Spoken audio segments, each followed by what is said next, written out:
Welcome to another episode of The Quarterly Solution, where we look to empower you with awareness and actionable insights.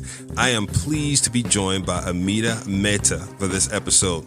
Amita inspires people to be authentic doers and unapologetic dreamers. She is a passionate and dynamic business strategist with more than 2 decades of financial services experience with premier brands including Fulton Bank, JPMorgan Chase, and Prudential Financial. She developed a track record as a trailblazer and is a bold and trusted advisor to C-suite executive management. Her distinct perspectives as a refugee, a lesbian, and a resourceful self-starter intersect with her business acumen, resulting in a relatable and inspirational storyteller who helps individuals discover their passions and embrace their truths. She is also the host of Outcast, a weekly show featuring misfits who are bold changemakers and rule breakers. So, Quarterly Solution audience, please join me in welcoming Amita Mehta. Amita, welcome to the Quarterly Solution. Oh, James, thank you so much for having me. I'm so thrilled to be here with you. It's good to have you. And for those that don't know, Amita and I had the wonderful opportunity to work for a number of years together at JPMorgan Chase. That's right. Gosh, it's over 15 years now. Yes. And thank you again for having me on your show, Outcast, as well. Yeah, and I have to say, James, I really appreciate you bringing your full self to that episode. I have to say there were things that I learned about you that I didn't know about. And so I appreciate you being vulnerable. Absolutely. Hey, I didn't ask you while I was there, but let me ask you now, why did you choose to name that show Outcast? Yeah, that's so interesting, James. I thought a lot about it in terms of sort of the things that I've faced, and then really thinking about friends and former colleagues that I've worked with. And the common thread seemed to be this concept of misfit, and misfit meaning, there's this sort of social or societal context that it's a bad thing to be different. And so thinking about it, thought Outcast would be really relevant for the times. Things are so polarizing these days, and it's how people lean into their misfit or outcast qualities and embrace that to really make change in the world. So that's how we landed on the name Outcast. Gotcha. So share with the audience, if you would, one thing that most people that know you don't know about you.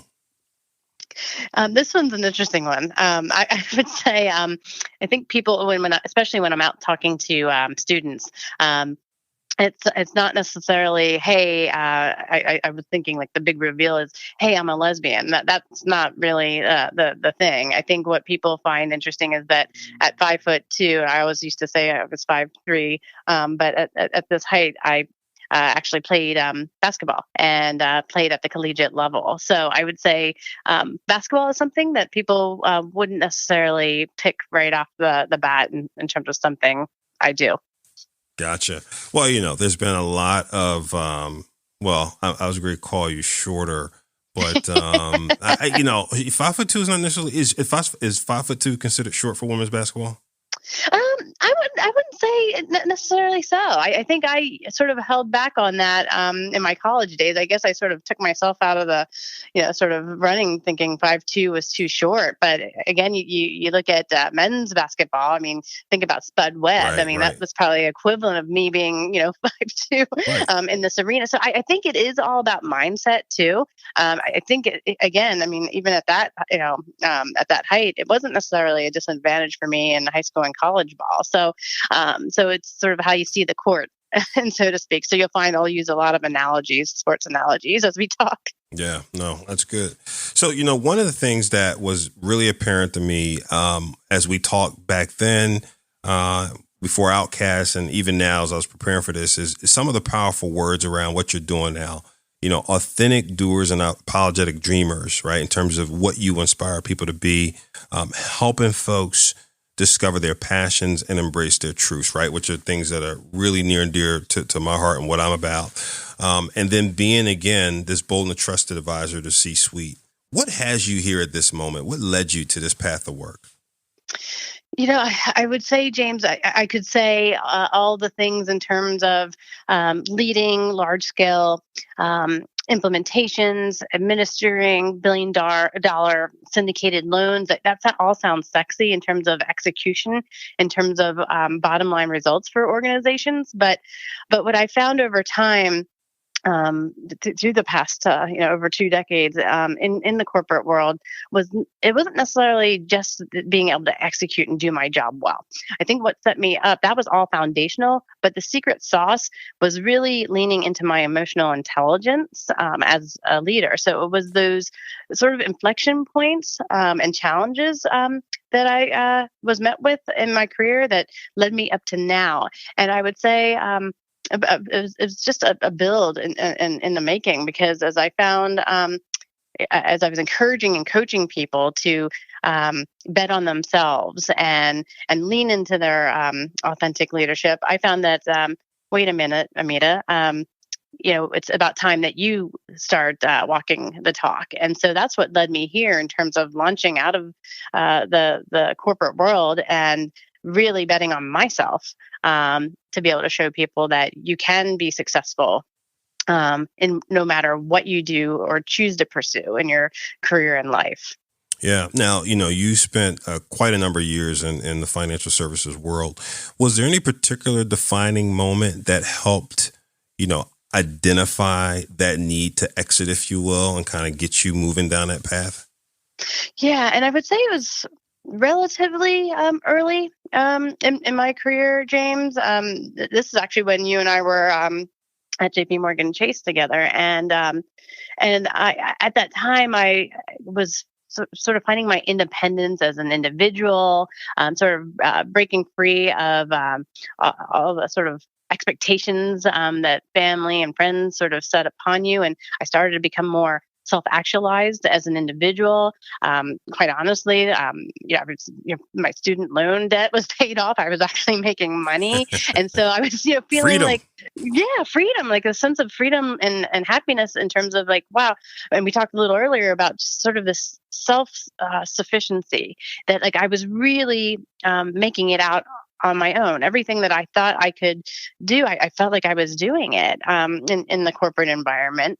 And then that just sort of set a light bulb off in terms of who I was as an individual. And I started to recognize that all the sacrifices and living up to all the sacrifices my parents had made for me. Again, as you mentioned in my bio, I'm a refugee, and so I always felt like I had to live up to a certain expectation. And when I started to realize who I was as an individual, and harboring the secret of being a lesbian, it really started to take a toll on me professionally and personally. In that I was withdrawing from relationships. I was appearing aloof at work. I wasn't creating a climate of trust. I was basically performing another full-time job in terms of hiding who I was.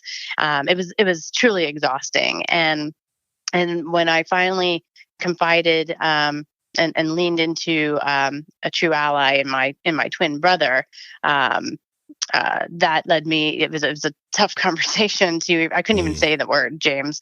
But when I was able to really lean into who I was, it opened doors for me to lean on allies in the workplace, especially men leaders, male leaders, just to let them know that, hey, this is what's going on with me. And it clicked with people. And then when I was able to feel encouraged to let people in, because again, and I think you can relate to this, is it's hard to ask for help. And finally, when I did that, and people saw the true person that I was, and people could trust me, that's when things really started to shift for me in a good way. When you say you couldn't even say the word, you mean to your brother to start to unpack and share who you were? Is that what you mean? Yes, absolutely. Because he's my best friend, and he's my twin brother. So, and I always get emotional every time I talk about it, James, in terms of when I called him, it was just this moment of, it was a defining moment for me in terms of, is he going to accept me? Because when I called him, he's like, what is going on? Like, where have you been? I haven't heard from you. And then finally, I mean, literally, he thought I was speaking a entirely different language. I couldn't say the word lesbian. It was like, la, la, la, I couldn't Hmm. even say it. And finally I blurted it out, and it was completely silent. And uh, he just shared, he's like, Amita, like, you're still, my sister, you're still an amazing person. Um, you'll always be my wonder twin. And so that was defining for me in terms of like, wow, like, yeah. Because what I told him he saved my life in so many ways in Mm. that, yeah, because I said I have three doors. The first door is, I hide it, pack it away, and just continue to keep my head down and do the work, and hope I make it. Um, Everything that I built. Number two, I live out loud and be who I am, and risk losing all of my relationships. Um, the career trajectory that I thought that I was going to be on, I thought I was going to lose that. I thought my faith was going to be at risk in terms of being a Hindu, and obviously being disowned culturally from my family. And then the final phase was the final door. The third door was suicide, Mm. and it just took him aback in terms of like, wow. And I said, yeah, these were the three things I contemplated. The suicide one was definitely lowest on the list, but it did cross my mind. Mm. That's a lot. So if you had to choose three words to describe how you felt before that call and then after that call, I'm just curious, and I know that's tough to boil it down to three words. What would the three words be before the call that you felt? Sure. Before, depleted, uh, terrified, um, weak. Mm. And how about after the call? And then following the call, James, I would say empowered, um, relief, brave. Mm. Mm. And was he the first person you told? Yes, yes. Wow. So he was the first one, and he actually kept it a secret for another 5 years from my parents, because it took a while. Um, for me to get comfortable in my skin, and that's the thing, James, is I was putting so much pressure in terms of already thinking ahead in terms of not putting faith into others, and that people would still recognize me for me and know that I still had the credibility um, and kindness that I always had. And so that was the pressure, because I didn't lose one person in the process Mm. of living out loud. That's great. So did that become, I guess, one of those moments that allowed you to then open up and became essentially a springboard to help you kind of move forward in this direction? Is that true? Well, yeah, and I should back up for a moment, because there was an opportunity in my career where then it finally bubbled up to the surface that I truly need to um, live authentically and make sure I'm bringing my whole self to work, because there Mm-hmm. was an opportunity in global diversity.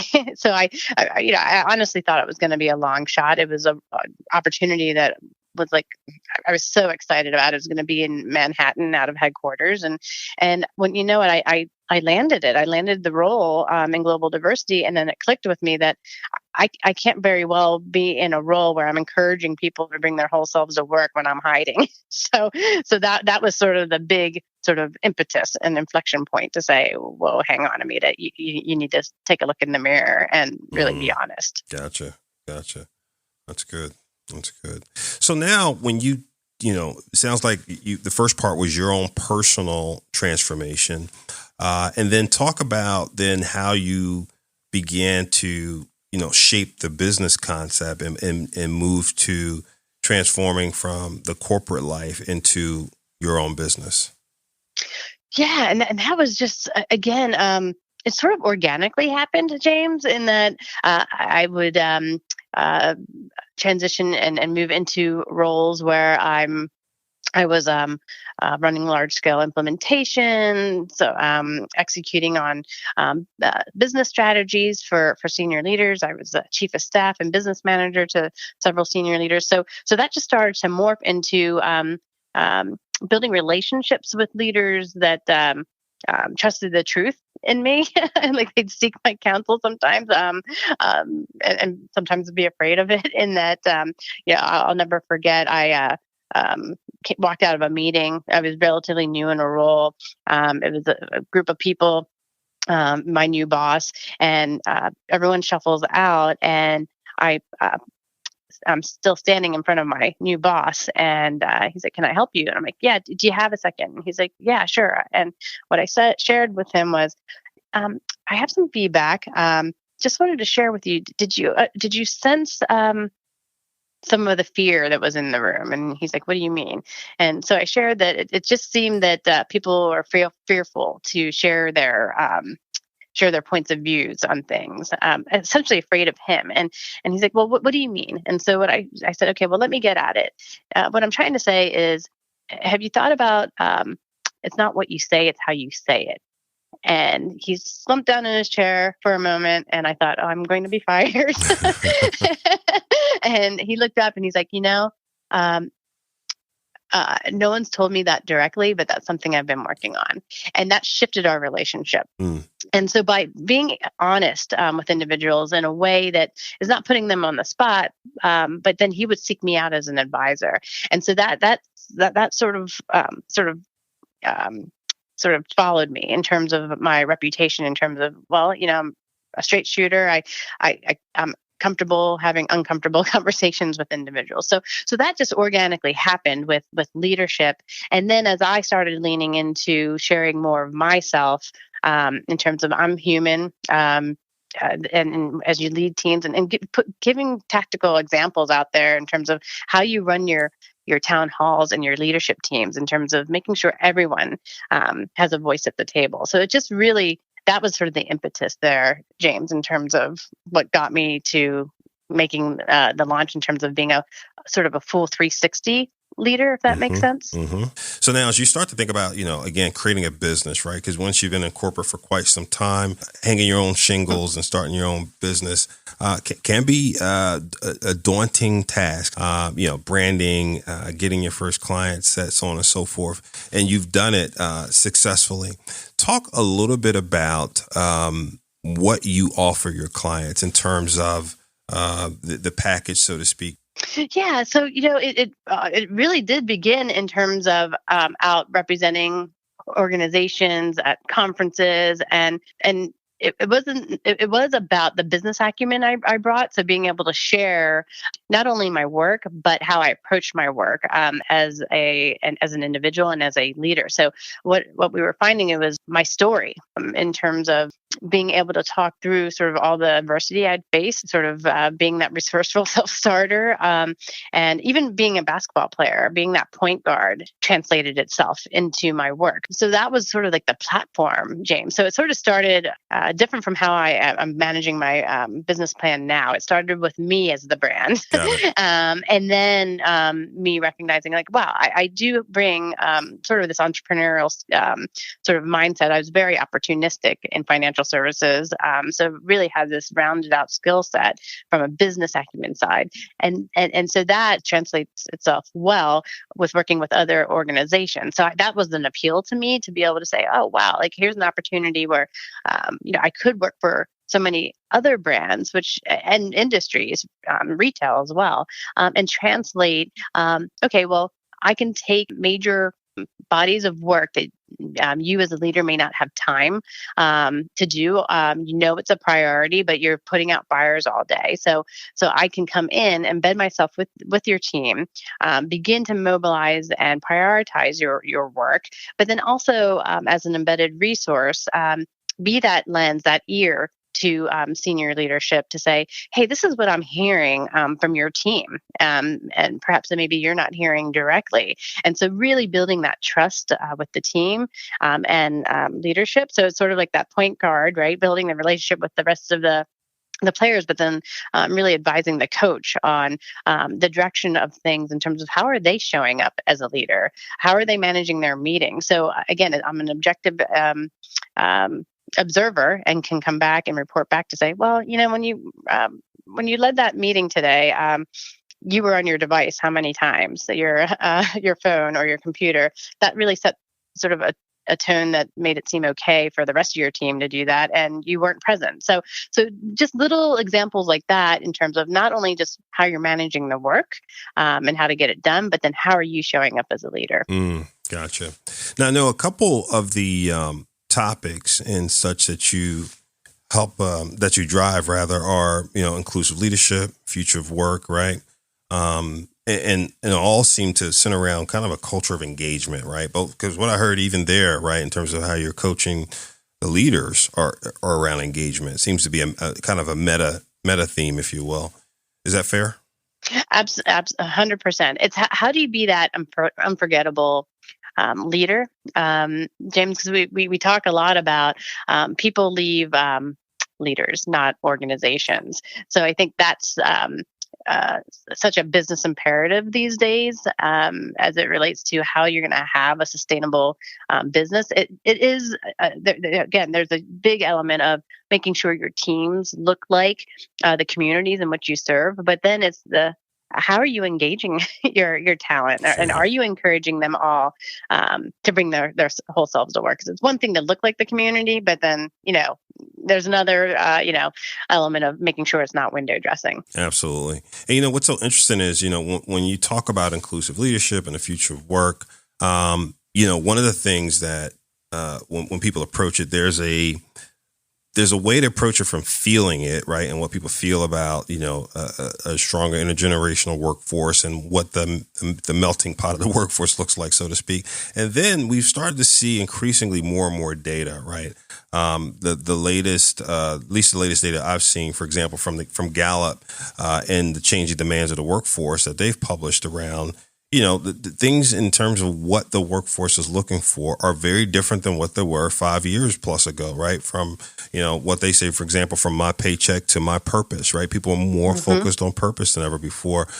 From satisfaction surveys to my development. I am so focused on my development nowadays, from being a boss to a coach. Somebody who's focused on continuously coaching me is important today. From an annual review, which is very static, and hopefully people stopped that years ago, to ongoing conversations, from weaknesses to strengths, and again, from my job to my life. And I think that last one is so important. One of the things I recall reading is in other countries, as an example, they view their job success as equal to life success, right? And so the two are not, separate. They're intertwined. So when we used to talk about work-life balance, a lot of people start changing the phrase to work-life integration, right? And that's it couldn't be more different nowadays, right? These two are intertwined. When you're out, talking about these topics, one of the things that I know you also have interwoven into this is the leaders' ability and willingness to show vulnerability, right? And the strength of vulnerability. Talk a little bit about the importance of that and why that's important. Yeah, and I think you hit it on the nose there, James, in terms of, I'm sure you remember, and I don't want to date ourselves, but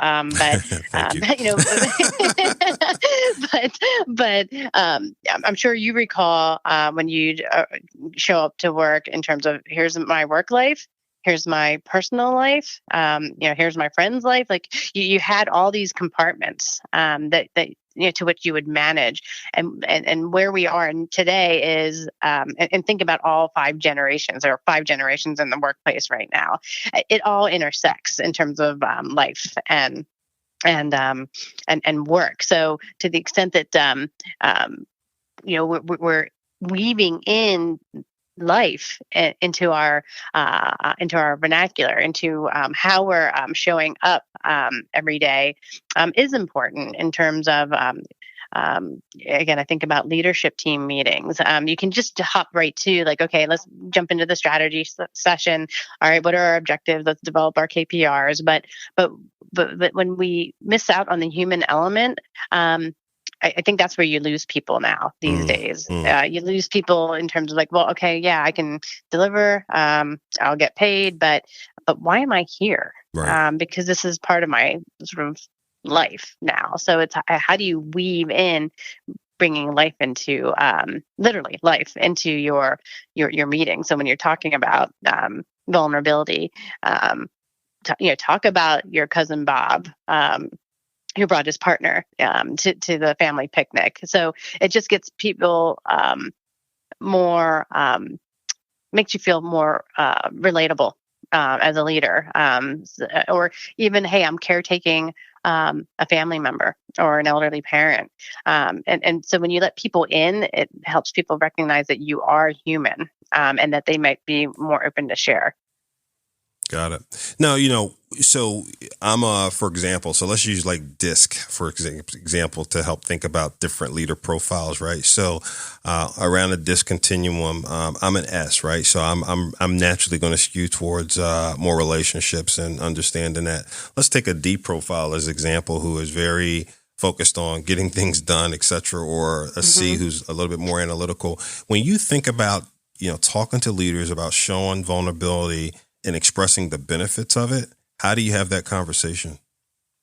That's a really great question. And to your point, because some people, hey, like I'm a salesperson and I'm here to just come in, deliver, Right. and get out. So I do think it bodes just even a broader conversation, because again, a lot of people that I speak to are in their roles because that was the career trajectory, because they were a great individual contributor.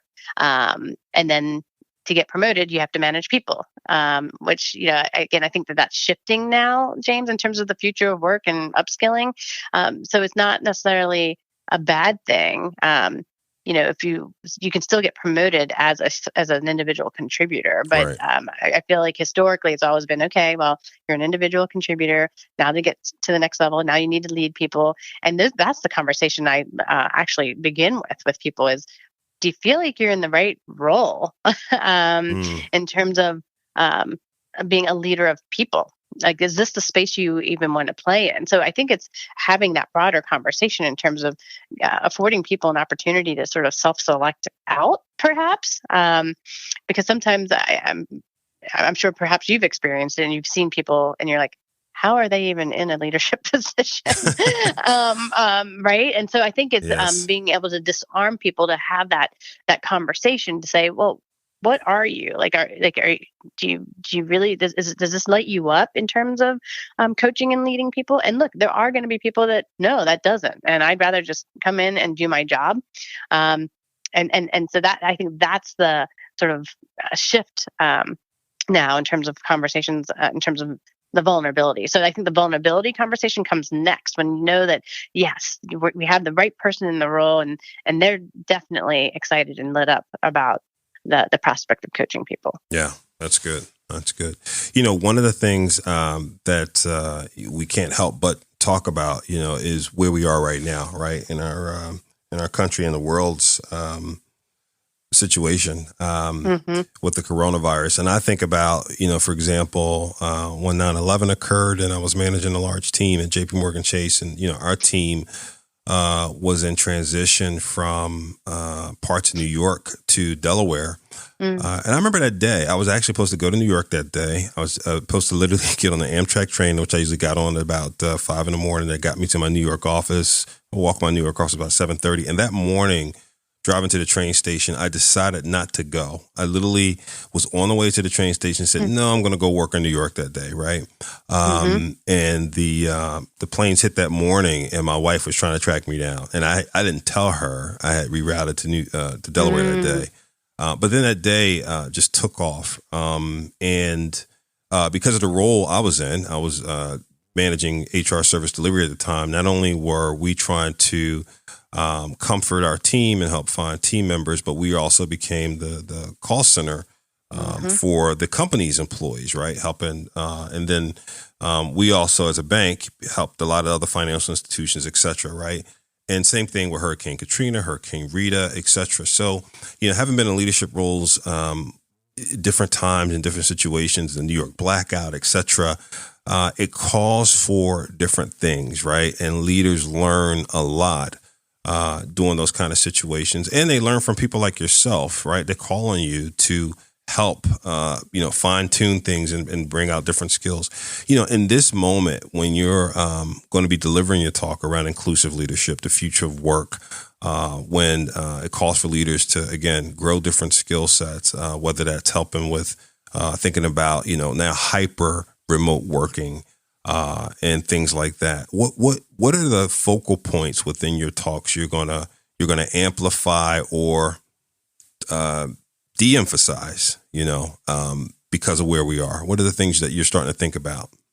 Yeah, and it's such a shift, right? Now, James, in terms of just the environment we're living in, I've certainly there's been quite a pivot in the conversations I've been having with leaders and individuals.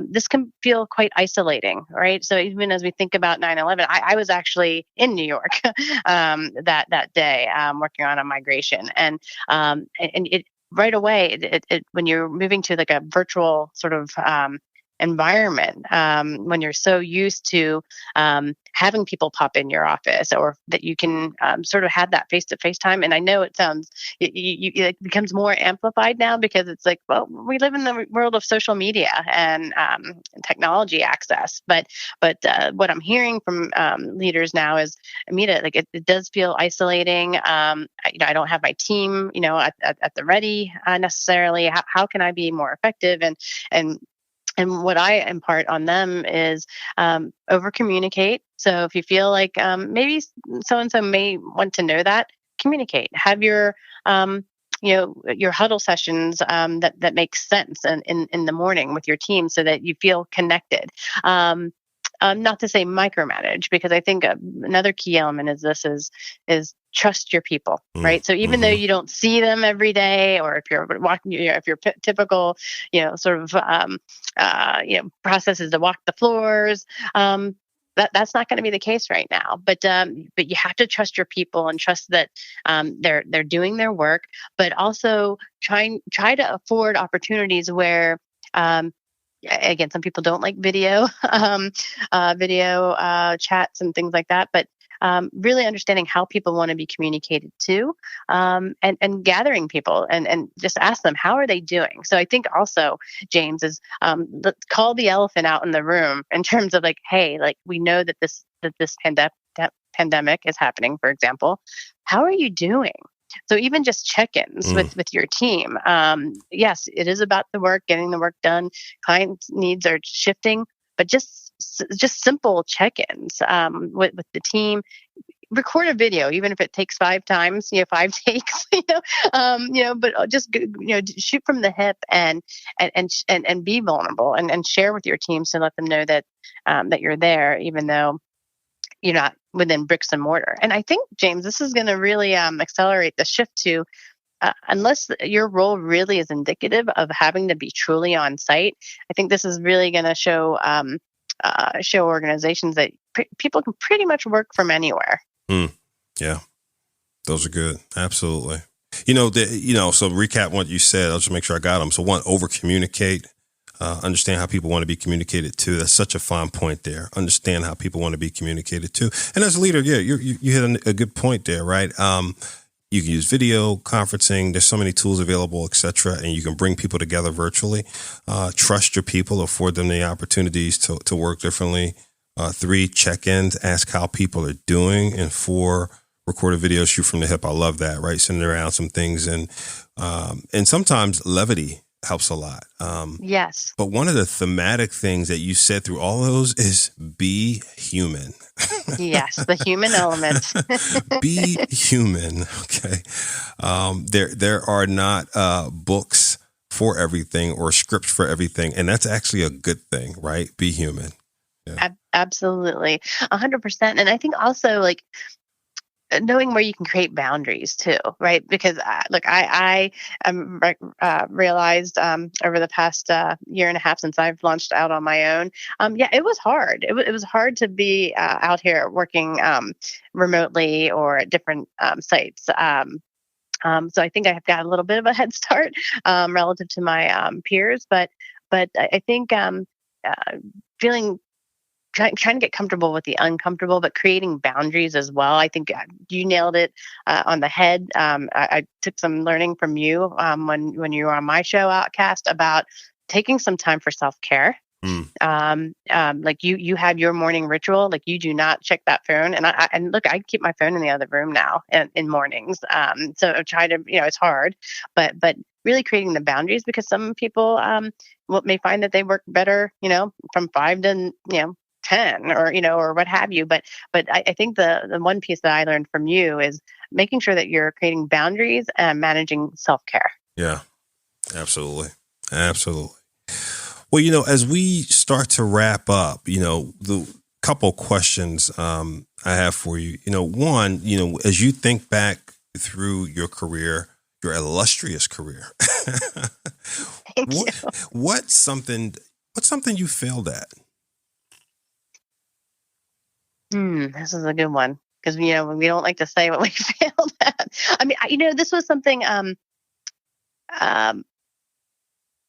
I think over time, and I've learned it now. Now that I've had some experience under my belt, but learning not to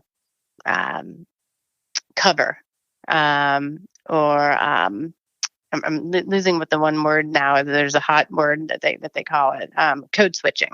In terms of, so covering, meaning like hiding aspects of who I am. Again, I wouldn't want to highlight, like, there were times like I'd be sitting back at the office and not out on the golf course doing business, because that was just sort of like, sort of the rules. And I got hip to it and learned how to golf. So I think, the code switching in terms of like changing sort of like, sort of not like your value base, but like sort of how you're going to present, and how are you going to show up and be that advocate or ally. So I wouldn't necessarily say it's something that I learned, because I feel like there were times along the way that I could have stepped up and leaned in on things that perhaps didn't sound so right, and perhaps in a meeting. But instead I thought, well, will they not like me if I make a point that goes against the grain? Gotcha. Could I get fired? Could I lose my job? I don't want to sound like the loudmouth woman. So there were times that I learned over throughout my career, and it's something I still work on today, in terms of not doing that code switching and just staying true to my value-based system, and making sure I'm speaking up. And I feel like that's served me well now over time, because I feel like people will learn to trust you if you're willing to show them the mirror. Yeah, that's good. Code switching. I hadn't heard that term before. That's good. Yeah. That's code good. Switching. That's a big one right now. That's good. Good. Did you feel like, James, have you ever felt like you've had to code switch or cover aspects of who you were to feel like you needed to succeed? Oh, for sure. For sure. Earlier in my career, I remember someone saying this to me in my early days at Chase, this was even before the JPMorgan merger, that I was very good at how'd she say it? Being calm under pressure, right? And being cool to the touch when things are under a blaze. And part of that was, quite frankly, the feeling that, just being honest, as an African American male, I had to be careful of how I react. Right? Because you start with a certain perception of how African American males are perceived, right? I think that's just true. And to today, I still feel the same way. I think what I've learned over the course of time, though, is that doesn't mean be silent, right? That means I get to choose my reaction, but not forfeit my vote. Right. And it's important to add the semicolon. There was a time that I was choosing my reaction, but my reaction was not to do anything at the moment, right? I needed to add the semicolon, but not forfeit my vote, right? So I need to find a way to, even in that moment, make sure that my voice is heard in the appropriate way. Yeah. Yeah, I can totally relate. Yep. So yeah, for sure. Well, hey, listen, this was so good to revisit with you. And I'm so happy for you, proud of everything you're doing with your business and the Outcast show. Let the audience know, and we'll certainly post this on the website as well. But for those who are listening that may not visit the website, please let folks know how they can get in touch with you if they'd like to do so. Yeah, absolutely. Got my website, always continuing to morph it and evolve it. It's amitamehta.com. And you can follow me at Amita Mehta 11 on Instagram. I'm trying to be better with social media. LinkedIn for sure. You can certainly find me on LinkedIn. That's how you can certainly find me. And of course, Outcast, if you're an Outcast yourself, look me up, and would love to have some more fellow misfits out there changing the world on the show. Awesome. Great. Well, thank you again for joining us. Appreciate it. Thank you so much, James. You are informed, empowered, and can now be accountable. What were some of your takeaways from this episode? I always enjoy hearing from you, so please share. Additionally, if you have questions, here's some things that are new to you, or need some clarity on some of those things, I am here to serve. Go to our website at thecorelingsolution.com/podcast. Right below the show notes, you'll see a comment section. Tell me about some of your takeaways from the episode. You can ask your questions, you can mention challenges in the areas that we cover, or tell me about guests you'd love to hear from. Alternatively, you can do the same through social media channels of Facebook, Instagram, or Twitter. Thank you as always for linking up, and I look forward to seeing you next episode.